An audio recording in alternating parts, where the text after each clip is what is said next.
Hoy vamos nosotros a hablar de promesas de Dios al que le obedece. Recuérdense que Dios tiene yo no sé cuántas promesas a través de la Biblia, desde el Viejo Testamento hasta el Nuevo Testamento, son promesas y promesas que Dios tiene para cada uno de nosotros. Pero nosotros tenemos que hacer nuestra parte. Y Dios lo único que quiere de nosotros y lo único que Dios nos pide es obediencia.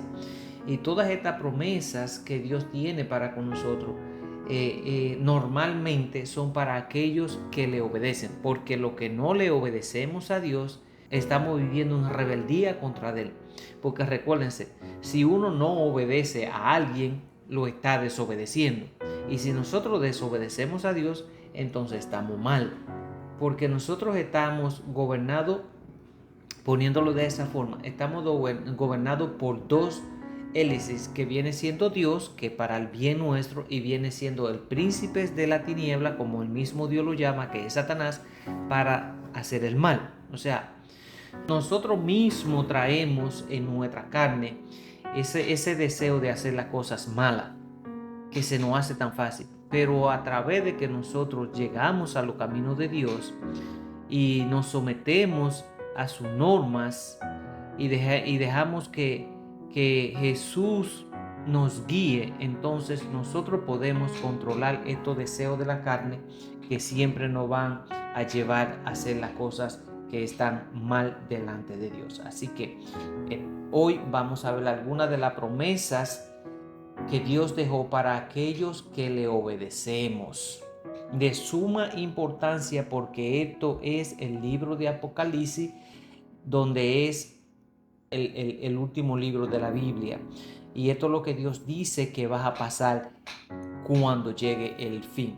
Y el fin puede llegar en cualquier tiempo. O sea, puede llegar, no sé, en un mes, 2 meses, años, pero de que vas a llegar el fin, vas a llegar. Y como nosotros estamos viendo la situación, la humanidad no ha vivido en toda la historia que tenemos nosotros como seres humanos, no hemos vivido esto que se está viviendo, y esto va a tener una consecuencia.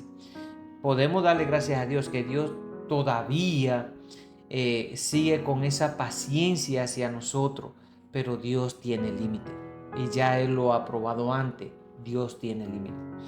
Así que el versículo de base que nosotros vamos a usar hoy es Apocalipsis 2:10.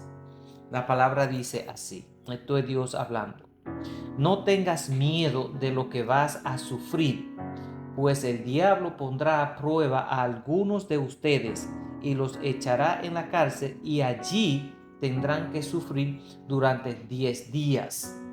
Tú sé fiel hasta la muerte, y yo te daré la corona de la vida. Amén. Así que esto va a pasar al final. ¿Por qué dice que no tengas miedo? Porque vas a sufrir. El diablo no vas a probar y no vas a castigar. Porque cuando la Biblia enseña que cuando venga la gran tribulación, los que queden aquí con vida, que no se hayan ido, van a pasar por una situación muy difícil, porque ya a través del conocimiento que nosotros tenemos, a través de la misma palabra, nos enseña que cuando venga el anticristo a gobernar en este mundo, vas a ser un solo gobierno y vas a ser una sola religión.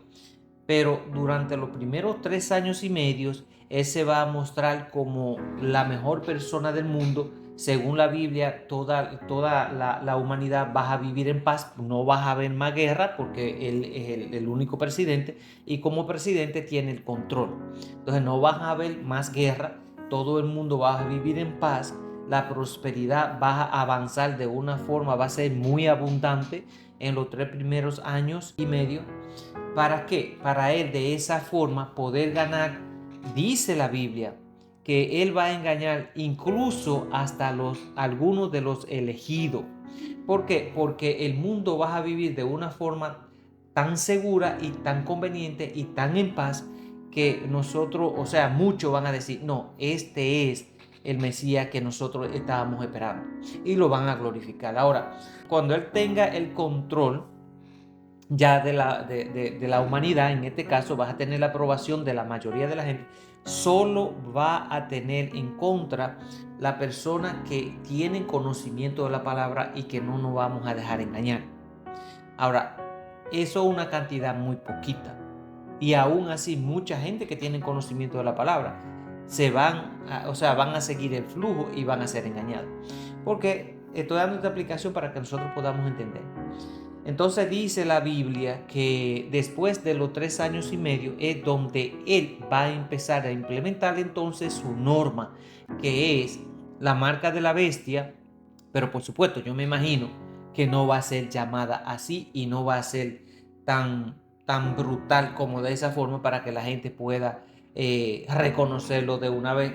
De alguna forma, vendrá para implementar su marca, y el que no la acepte dice: no vas a poder comer, no vas a poder ir a un hospital, no vas a poder vender, no vas a poder hacer nada. Va a estar aislado en cuanto a la normalidad de la sociedad.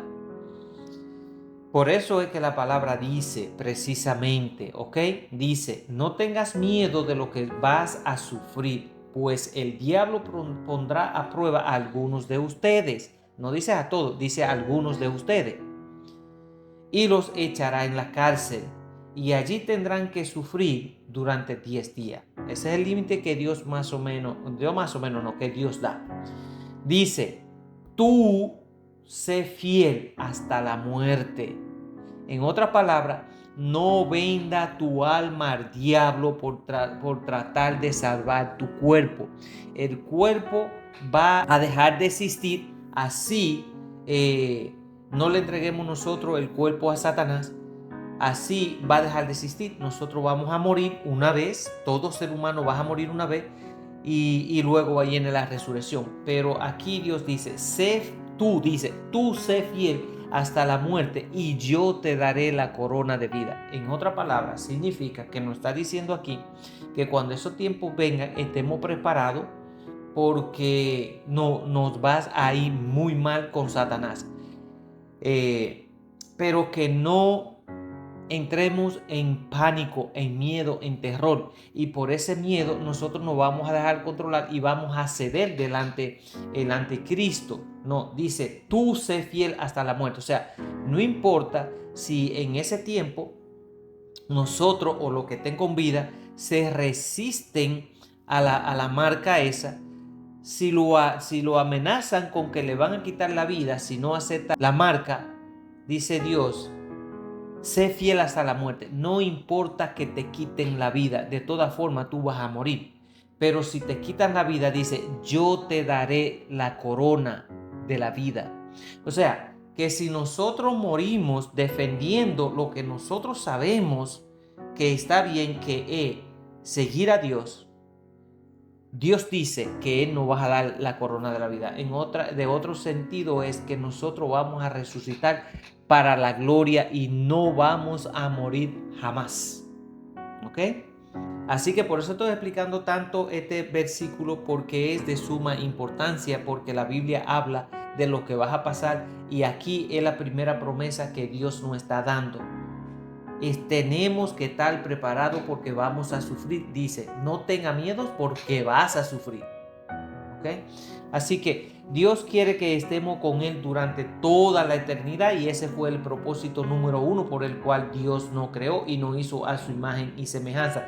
Él no quiere que nadie se pierda. Y otra de las cosas es que mandó a Cristo a morir por nosotros, y todo lo que Dios demandaba para que nosotros pudiéramos entrar a su reino o pudiéramos tener una oportunidad, nosotros no lo podíamos cumplir, y Cristo se ofreció para Él pagar lo que nosotros debíamos de pagar, y de esa forma nosotros tener la oportunidad de ser salvos. Por eso es que hay un versículo en la Biblia que dice: tanto fue el amor de Dios por nosotros que sacrificó a su único hijo, para que de esa forma nosotros no nos perdiéramos, sino que tuviéramos vida eterna. Así que ese es el amor de Dios, y Él no quiere que ninguno de nosotros vaya a ese lugar tan horrendo. Por eso nos ha dejado la palabra, o sea, su palabra y su Espíritu Santo, para guardarnos a toda verdad. O sea, que la palabra de Dios acompañada del Espíritu de Dios en nosotros, deberíamos devolvernos a nosotros persona, como dice la Biblia, de un árbol fuerte, como un árbol plantado a la orilla del río, que no importa que vengan los vientos, no importa que venga el sol, siempre permanece verde y fijo y siempre da fruto. En otras palabras, nosotros estamos viviendo tiempos que estamos siendo probados, como lo que pasó con el coronavirus, ¿ok?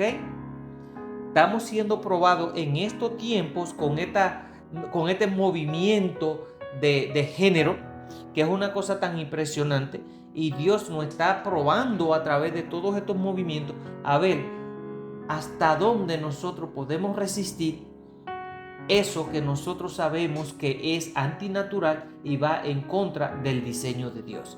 Así que con esto yo les quiero decir que nadie se ofenda, porque de verdad la realidad nosotros tenemos que verla, y Dios es un Dios justo, y por eso nos dejó todas estas informaciones, para que nosotros podamos distinguir una cosa de la otra y podamos mantenernos firmes, porque más adelante vamos a ver cuáles son las promesas que Dios dejó para con nosotros, para que de esa manera nosotros tuviéramos las informaciones necesarias.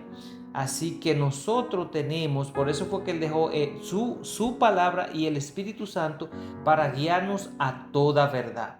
Dios es bueno y nos guía a la obediencia. Debemos obedecer esos consejos de Dios para recibir de Él las bendiciones celestiales que tienen preparada para sus hijos.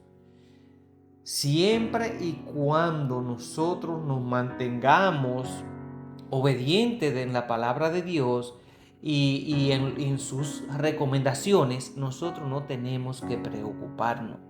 Así estemos pasando por lo que estemos pasando o venga lo que tenga que venir, si nosotros estamos firmes en las cosas de Dios, no tenemos por qué temer ni tenemos que preocuparnos. Porque si nos quitan esta vida por nosotros defender las cosas de Dios, tenemos que alegrarnos, como decía Pablo en aquello, porque el perder en este mundo para nosotros es ganancia, porque nos vamos a ir con Él, ¿ok? Así que otra de las cosas que Dios promete para aquellos que se mantienen fieles es que Él nos va a dar del árbol de la vida. Recuerden que en el principio de la Biblia, cuando Dios hizo a los dos primeros seres humanos, Adán y Eva, que lo puso en el huerto del Edén, en el paraíso, según dice la palabra, ese fue ese espacio, ese huerto, ese jardín, fue creado por Dios para nosotros, y Él puso a sus dos seres primero, a sus dos primeras creación ahí, y le dijo: de todos los árboles que ustedes ven ahí, ustedes pueden comer. De todo lo que existe ahí dentro, ustedes pueden comer. Más de aquello que están en el centro, que era el árbol de la vida y el árbol del conocimiento del bien y el mal. De ellos no pueden comer. ¿Ok? Especialmente del árbol del bien y el mal. Porque el día que coman de ellos, morirán. Como Satanás sabe utilizar sus artimañas, aprovechó en un descuido que Eva estaba sola y la engañó. Y Eva entonces le ofreció a Adán y Adán cayó. Y ahí es donde viene el problema. ¿Qué fue lo que Dios hizo de automáticamente? Sacó de allí el árbol de la vida. Porque si ellos llegan a comer del árbol de la vida, no iban a morir. En lo espiritual me estoy refiriendo. Porque Dios dijo: el día que ustedes coman del árbol del conocimiento del bien y del mal, ese día morirán. Mas sin embargo, ellos no murieron físicamente, pero espiritualmente sí murieron. Y por eso es que Dios no explica todo este tipo de cosas. Porque nosotros, hasta que nosotros nos llegamos a los caminos de Dios, hasta que nosotros no entregamos nuestra vida a Cristo, nosotros somos seres humanos que estamos vivos, pero espiritualmente estamos muertos. La salvación y nuestra vida viene cuando nosotros le entregamos nuestra vida a Jesús y nos sometemos a Él. Y de ahí adelante empezamos a andar en su camino. Ahí es donde viene la vida espiritual para nosotros. ¿Ok? Entonces, aquí es donde viene una de las promesas que Dios dice en el árbol de la vida. Y escuchen cómo Dios, porque es que Dios es Dios, definitivamente. Cuando Dios quiere decirnos algo de suma importancia, Dios lo repite en varias veces, o en el mismo versículo nos lo repite 2 y 3 veces. Y aun cuando es más de suma importancia, esta es la forma que Él utiliza, la que dice en este versículo que vamos a leer. Y esto es Apocalipsis 2:7. La palabra dice: el que tenga oídos, que oiga lo que el Espíritu dice a las iglesias. Esto es a nosotros. Recuerden que cuando Dios se refiere a las iglesias, no se está refiriendo a un edificio. El edificio es un sitio donde nosotros nos congregamos, pero la iglesia, quien la compone, somos nosotros los seres humanos. ¿Okay? Entonces dice: el que tenga oídos, que oiga lo que el Espíritu dice a las iglesias. Aquí es donde va. Al que salga vencedor, le permitiré comer del árbol de la vida, el cual está en el medio del paraíso de Dios. Pero para nosotros comer de ese árbol tenemos que ser vencedores. ¿Y cómo nosotros vamos a vencer? Resistiendo los ataques del enemigo y resistiendo las tentaciones que Satanás nos presenta. Recuérdense que Satanás no obliga a nadie a pecar. Él simplemente viene y nos presenta la tentación, nos pone a nosotros la cascarita y está en nosotros si cogerla o no. Pero Él no nos obliga. Así que tenemos que tener eso bien claro.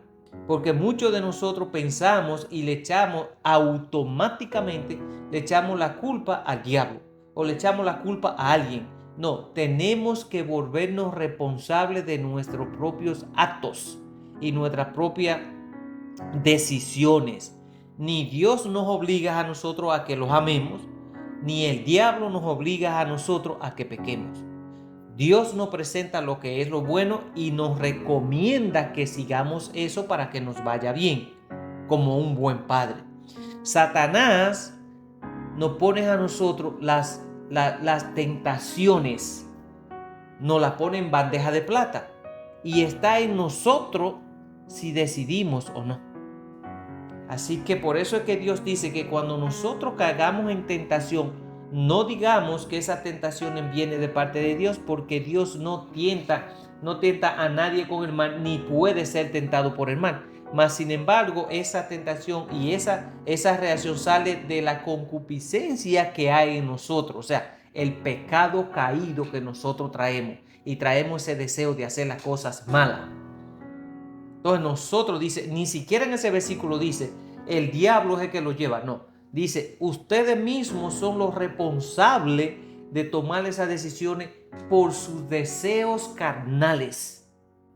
Pero nosotros somos bien ligeros para decir, no, el diablo me tentó y la carne es débil y yo caí. Eso significa que nosotros estamos tratando de justificar el por qué hice lo que hice, tratando de quitarnos la responsabilidad, y no es así.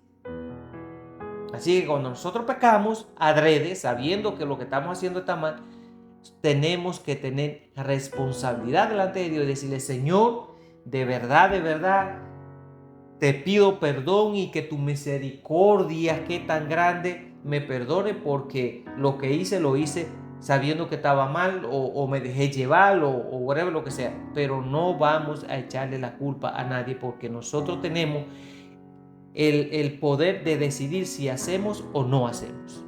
Así que aquí dice que al que salga vencedor, dice la palabra, le permitiré comer del árbol de la vida que está en el medio del paraíso de Dios. O sea, está allá donde Dios está.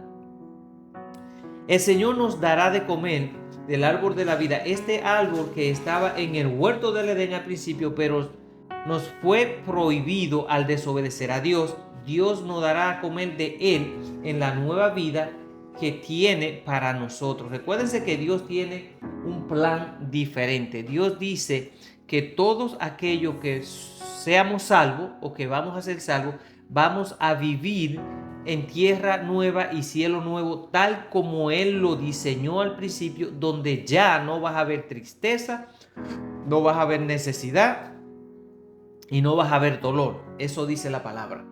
O sea que Dios sí tiene un plan para nosotros, pero nosotros tenemos que someternos, ser obedientes a lo que Él dice, para que de esa manera nosotros podamos participar en ese nuevo mundo que Dios va a crear para nosotros. De lo contrario, nosotros vamos a permanecer toda la eternidad con Satanás y su demonio en ese sitio tan horrendo, porque eso es lo que a ellos le va a tocar. ¿Por qué? Por la desobediencia hacia Dios. Y de verdad que yo no quiero que ni yo, ni ninguno de nosotros, ni nadie caiga en ese juego de Satanás, porque la mayoría de veces nosotros glorificamos más al diablo que a Dios. Y eso tiene consecuencias. Más adelante vamos a ver qué es lo que nosotros necesitamos hacer para que Dios nos dé la oportunidad de que nosotros podamos entrar y que podamos comer de ese árbol de la vida, el cual está reservado para nosotros allá en el cielo. Amén.